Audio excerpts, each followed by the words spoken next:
जब दुनिया के सबसे ताकतवर बॉम्बर की बात होती है तो अक्सर दिमाग में B-50 या B-2 स्पिरिट का नाम आता है। लेकिन आसमान में एक ऐसा विमान भी मौजूद है जिसे जैसे ही रडार पर देखा जाता है, यूरोप से लेकर अमेरिका तक अलार्म बजने लगते हैं। यह कोई आम खबर नहीं होती, न ही यह किसी रूटीन फ्लाइट जैसा मामला लगता है। इस विमान का नाम है टुपोलेव Tu-160 और नाटो इसे सिर्फ एक ही नाम से जानता है, ब्लैक जैक Tu-160। उस दौर की पैदाइश है जब अमेरिका और सोवियत यूनियन आमने सामने की जंग नहीं बल्कि ताकत की होड़ लड़ रहे थे। लॉजिक बिल्कुल सीधा था, अगर अमेरिका के पास लंबी दूरी का बॉम्बर है तो रूस उससे भी बड़ा, ज्यादा तेज और ज्यादा खतरनाक बनाएगा।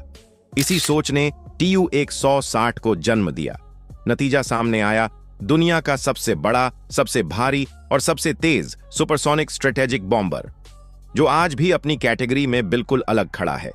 अब इसके आकार पर ध्यान दीजिए, करीब 54 मीटर लंबा, लगभग 55 मीटर तक फैला हुआ विंग स्पैन और 275 टन से ज्यादा का मैक्सिमम टेक ऑफ वेट। यह सिर्फ एक बॉम्बर नहीं है, यह एक उड़ता हुआ दैत्य है। लेकिन असली झटका तब लगता है जब आप इसकी रफ्तार देखते हैं। करीब 2000 किलोमीटर प्रति घंटा की स्पीड, और इसके पीछे ताकत देते हैं 4N के 32 इंजन, जिन्हें दुनिया के सबसे ताकतवर जेट इंजनों में गिना जाता है। ऐसी स्पीड जिसकी उम्मीद आम बॉम्बर्स से नहीं की जाती। इसके पंख भी साधारण नहीं हैं। Tu-160 में फिक्स विंग्स नहीं बल्कि वेरिएबल स्वीप विंग्स हैं। धीमी उड़ान के वक्त पंख फैल जाते हैं और तेज रफ्तार पर पीछे की ओर मुड़ जाते हैं। इसी डिजाइन की वजह से यह हर स्पीड पर स्टेबल रहता है, और यही वजह है कि इसका लुक भी बाकी बॉम्बर्स से बिल्कुल अलग दिखाई देता है। शायद इसी एलिगेंस के कारण रूस इसे व्हाइट स्वॉन कहता है। लेकिन दुश्मनों के लिए यह नाम कभी सुकून देने वाला नहीं रहा। असल में Tu-160 सिर्फ एक बॉम्बर नहीं बल्कि एक फ्लाइंग मिसाइल कैरियर है। यह एक साथ 12 लॉन्ग रेंज क्रूज मिसाइल ले जा सकता है, जिनमें के H-101 और के H-102 जैसी मिसाइलें शामिल हैं।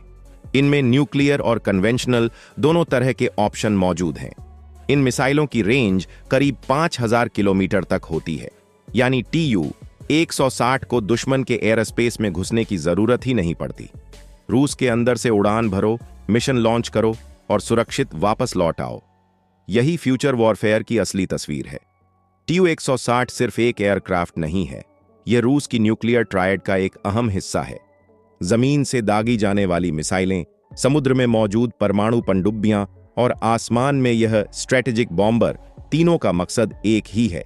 अगर एक सिस्टम फेल हो जाए तो दूसरा तुरंत जवाब देने के लिए तैयार रहे।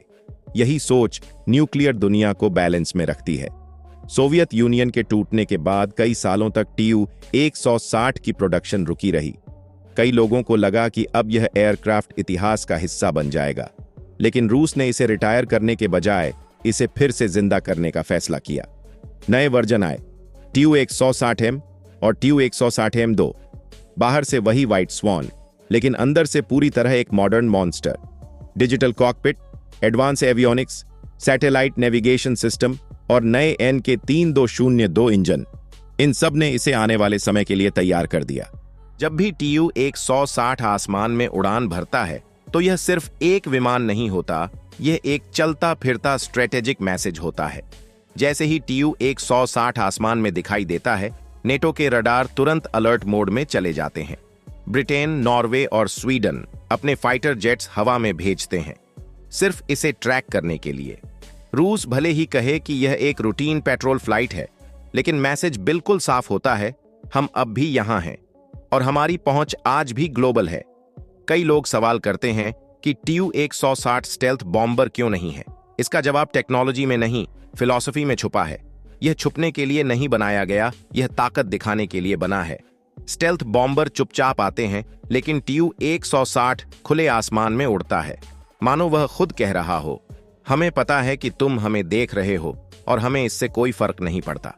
कई बार खुली ताकत छुपी ताकत से कहीं ज्यादा असर करती है। बार बार खबरों में आता है bomber petrol, international air space, fighter interception. यह कोई एक्सीडेंट नहीं है, यह एक प्लान्ड सिग्नल है। हर ऐसी फ्लाइट का मतलब होता है कि पायलट्स ट्रेन हैं, मिसाइलें रेडी हैं और कमांड चेन पूरी तरह एक्टिव है।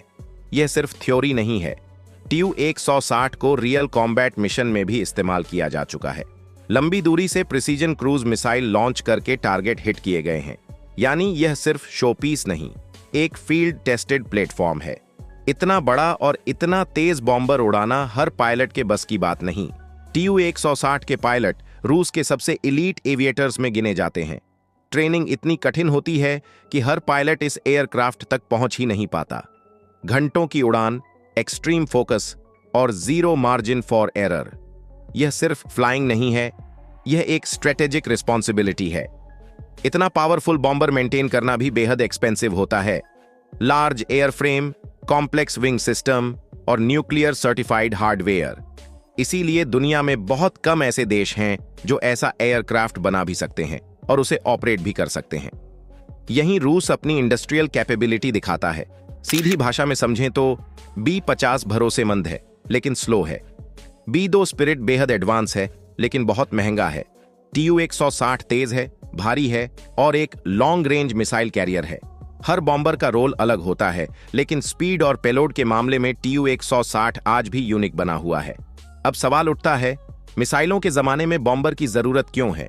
क्योंकि बॉम्बर फ्लेक्सिबल होता है, मिशन बदला जा सकता है, मिसाइल स्वैप की जा सकती है और जरूरत पड़ने पर अटैक बीच में कैंसिल भी किया जा सकता है।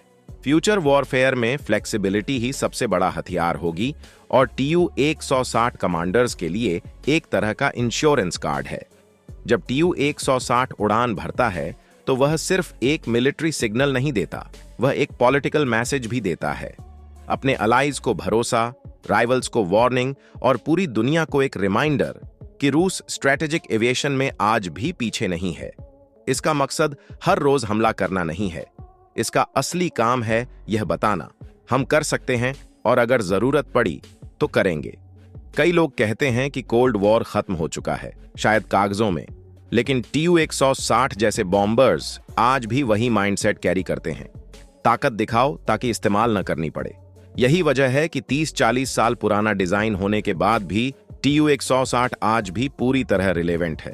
फ्यूचर वॉर्स में साइबर अटैक्स होंगे, सैटेलाइट गिरेंगी, कम्युनिकेशन टूटेगा। ऐसे हालात में एक ऐसा बॉम्बर जो इंडिपेंडेंटली ऑपरेट कर सके वह प्राइसलेस बन जाता है। TU-160 इसी सिनेरियो के लिए परफेक्ट फिट है। सच कहें तो TU-160 का डर सिर्फ उसकी स्पीड या साइज से नहीं है, बल्कि उस सोच से है जिसने इसे बनाया। वह सोच कहती है, अगर हालात बिगड़े तो आखिरी शब्द हम कहेंगे, और न्यूक्लियर दुनिया में आखिरी शब्द सबसे भारी होता है। भविष्य में जब मिलिट्री हिस्ट्री लिखी जाएगी, TU-160 को सिर्फ एक एयरक्राफ्ट के तौर पर नहीं, बल्कि एक पूरे एरा के प्रतीक के रूप में याद किया जाएगा। कोल्ड वॉर से लेकर मॉडर्न जियोपॉलिटिक्स तक यह बॉम्बर हर दौर में मौजूद रहा है। अब आप खुद सोचिए, अगर किसी देश के पास ऐसा एयरक्राफ्ट हो जो बिना सीमा पार किए दुनिया के किसी भी कोने को छू सकता हो, तो क्या आप उसे हल्के में लेंगे? शायद नहीं। और यही वजह है कि TU-160 आज भी हेडलाइंस में रहता है। व्हाइट स्वॉन भले ही हर दिन हमला न करे, लेकिन इसकी मौजूदगी ही दुनिया को यह याद दिलाने के लिए काफी है कि एयर पावर आज भी ग्लोबल पॉलिटिक्स का सबसे बड़ा हथियार है। TU-160 की एक और खास बात है इसका मिशन एंड्योरेंस। एक सिंगल मिशन कई कई घंटों तक चल सकता है। इस दौरान एयरक्राफ्ट हजारों किलोमीटर उड़ान भरता है, मिड एयर रिफ्यूलिंग करता है और फिर वापस लौट आता है। इसका मतलब यह नहीं कि यह हमेशा हवा में रहता है। इसका मतलब यह है कि रूस के पास ऐसा प्लेटफॉर्म मौजूद है जो जरूरत पड़ने पर लगभग पूरे ग्लोब को कवर कर सकता है। यही खूबी TU-160 को सिर्फ एक बॉम्बर नहीं, बल्कि एक ग्लोबल रीच सिस्टम बना देती है। TU-160 की प्लानिंग कभी अकेले में नहीं होती। अक्सर यह बॉम्बर दूसरे मिलिट्री एसेट्स के साथ कोऑर्डिनेटेड तरीके से उड़ान भरता है। इसके पीछे भी प्योर इंजीनियरिंग और स्ट्रेटेजिक लॉजिक छुपा है। शायद इसी वजह से इसे अक्सर कहा जाता है ब्यूटीफुल बट डेंजरस। दोस्तों, आपको वीडियो कैसा लगा? कमेंट में जरूर बताइए। वीडियो को लाइक करके हाइप दीजिए और चैनल को सब्सक्राइब करना मत भूलिए।